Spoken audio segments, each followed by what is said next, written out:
দেখেন মালিক বিন দিনার আলাইহি রাহমার কথা বলছি, যিনি 60 বার হজ করেছেন। তিনি একবার হজে গিয়েছেন, দেখলেন ওই বছর প্রচুর হাজি হলো, প্রচুর হাজি।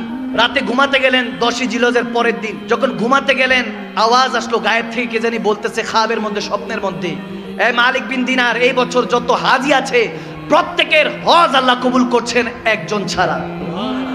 সবার হজ কবুল, একজন ছাড়া। তখন মালিক বিন দিনার খাবে স্বপ্নে জিজ্ঞেস করছেন, হুইজি, কে সে? তখন আওয়াজ আসতেছে মুহাম্মদ বিন হারুন বলখি আলাইহি রাহমা, এক আল্লাহওয়ালার কথা বলছেন যে হারুন বলখির হজ আল্লাহ কবুল করে নাই, তার মুখে মেরে দিয়েছে। তো যখন এই অবস্থা হয়েছে বলতেছে তাকে গিয়ে জানান। মালিক বিন দিনার ঘুম থেকে উঠলেন, ফজর নামাজ পড়লেন, খোঁজা শুরু করলেন। এখন যারা হজে গিয়েছে তারা এই বিষয়গুলি জানে যে এক একটা তাবুক আলাদা থাকে। বাংলাদেশ থেকে যারা যায় তাদের তাবুক আলাদা, যারা ইয়ামান থেকে যায়, মিশর থেকে যায়, তাদের তাবুক আলাদা, হিন্দুস্তান থেকে পাকিস্তান থেকে যায় তাবুক আলাদা। এক একটা দেশের এক একটা আলাদা আলাদা গোত্র আছে। ওখান থেকে প্রত্যেকে এরহাম বাঁধে, নিয়ত করে হজ করে। এখন খুঁজতেছে বলখিবাসীরা কারা। খুঁজতে খুঁজতে এক জায়গায় যখন দেখলো ওখানে বলখি লেখা, বলখবাসীরা, ওখানে গিয়ে জিজ্ঞেস করছে হারুন বলখিকে চিনেন? বলে হ্যাঁ চিনি, কিন্তু অনেক বড় আল্লাহওয়ালা, পরেজগার বান্দা। তিনি তো কিয়ামুল লাইল করে সারা রাত ইবাদত করেন, সারা দিন রোজা রাখেন। সুবহানাল্লাহ। এরকম অবস্থা, এত ইবাদত গুজার। বলতেছে বলেন কি? বলে ওনার ঠিকানা কই? বলে হুজুর যে পাহাড়ে গেলে একটা ছোট্ট ঘরে দেখবেন ইবাদত করছে মনে হয়। গেল হযরত মালিক বিন দিনার কাছে গিয়ে দেখতেছে এখন ইবাদত করছে। যখন ইবাদত করছে নামাজ সালাম ফিরালো, সালাম দিলেন মালিক বিন দিনার, আসসালামু আলাইকুম ইয়া মুহতারাম। তিনি ওয়ালাইকুম আসসালাম ইয়া মালিক বিন দিনার বলেন। সুবহানাল্লাহ। বলে আপনি আমাকে চিনেন নাকি? বলে জি, যিনি আপনাকে পাঠিয়েছেন আমি তারই বান্দা।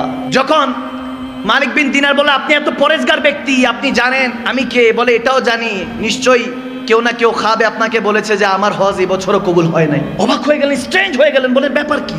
আপনি খবর জানেন? বলে হ্যাঁ। দেখতেছে ওনার একটা হাত কাটা, হারুন বলখি তেনার ডান হাত কাটা। বলতেছে ঘটনা কি আমাকে বলেন। হারুন বলখি বলতেছে হুজুর বলতে পারবো না, বললে আপনি আমাকে হয়তো মারবেন, আমার গায়ে হাত তুলবেন। বলে না, যে এত বড় পরেজগার, যাকে সবাই ভালো বলছে, যিনি আমার খবরও জানে, তার হজ আল্লাহ কবুল করে নাই, ঘটনা কি জানতে চাই। বলে হুজুর শুনেন তাহলে, এটা আমার 25তম হজ, আমি 24 বছর ধরে হজ করছি। কেউ না কেউ আল্লাহ ওয়ালা এসে আমাকে বলে দিয়ে যাচ্ছে তোমার হজ আল্লাহ কবুল করে নাই। হারুন বলখি তোমার হজ তোমার মুখে মেরে দেওয়া হয়েছে, নাউজুবিল্লাহ, আল্লাহ কবুলই করে নাই।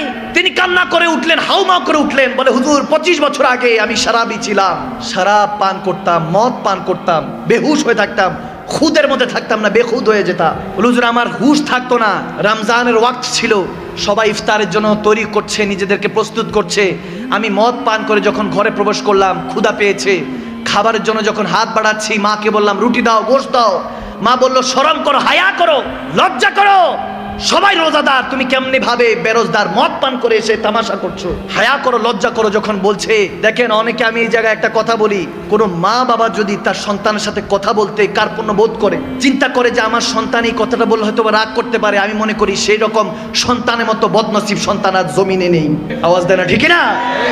যেই মা বাবা আপনাকে জন্ম দিল, সেই মা বাবা যদি চিন্তা করে যে আমার ছেলে আমার মেয়ে মনে হয় রাগ করবে এই কথা বললে, তার মতো বদনসিব আর নেই।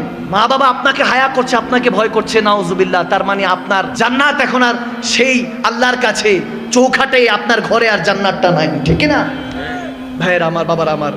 মা যখন বলো হায়া করো, লজ্জা করো, সে হারুন বলখি বলে হুজুর আমি এটা শুনে রাগ মাথা উঠলো, আমি একটা থাপ্পড় দিলাম আমার মাকে, নাউজুবিল্লাহ, থাপ্পড় দিলাম।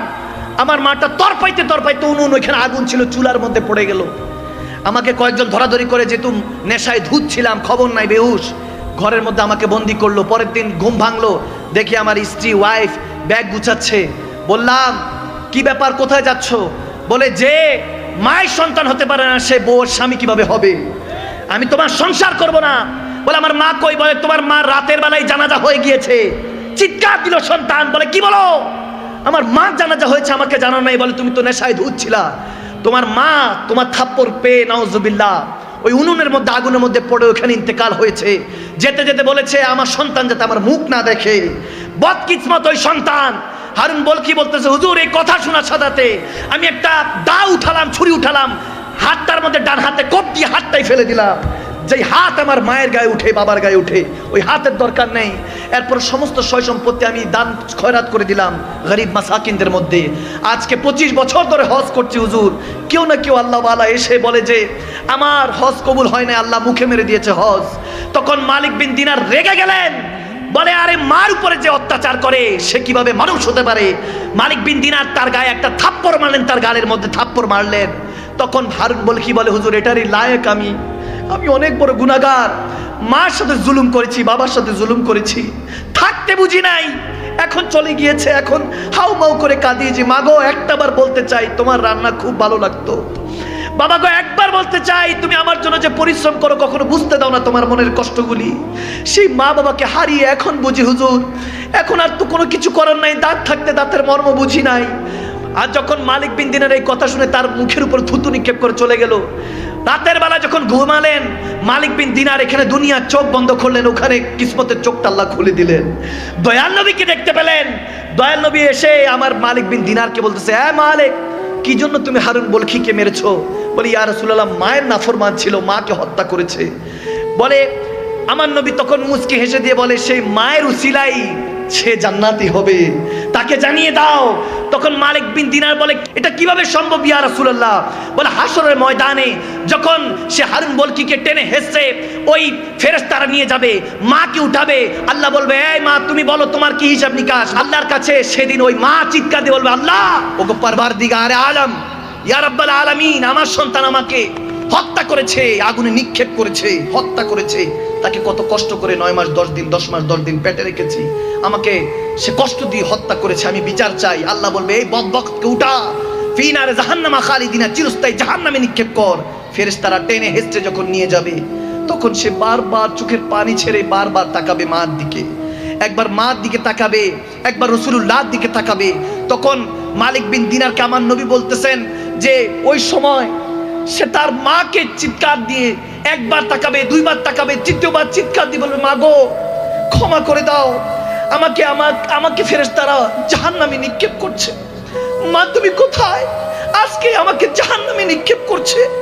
তখন মা চিৎকার দিয়ে আল্লাহর দরবারে হাত তুলে বলবেন ওগো আল্লাহ আমি ক্ষমা করে দিয়েছি, তুমিও ক্ষমা করে দাও।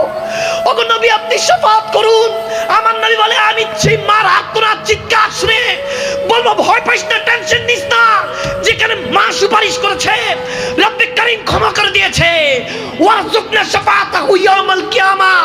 ওই দিন নবী সুপারিশ করে মালিক বিন দিনারকে বলছে শুধু মার চোখের পানির জন্য, যে মাকে সে হত্যা করেছে আগুনে নিক্ষেপ করে, সেই মা জাহান্নাম থেকে উদ্ধার করে, তার উসিলায় আল্লাহ তাকে জান্নাতি বানিয়ে দিবে। আমি বলতে চাই ভাইয়ের আমার, বিররুল ওয়ালিদাইন মা বাবার খেদমত করুন, যদি বিছানায় পড়ে থাকে তারপর খেদমত করুন। মা বাবার খেদমতের উপরে কিছু নেই দুনিয়াতে। আপনি সাকসেস হতে পারছেন না, আপনার টেনশন ডিপ্রেশন ঘাস করছে, কিছু লাগবে না। আপনি যদি দেখেন আপনি কোনো কাজে হেরে যাচ্ছেন, যান মার কদমে গিয়ে চুমু খান, বাবার কদমে গিয়ে চুমু খান। ওই চৌখট জান্নাতের চৌখটে চুমু খাওয়ার সাথে সাথে রব্বে কারীম আপনার সমস্ত বোঝা মনের কষ্টগুলি হালকা করে দিবে। সুবহানাল্লাহ।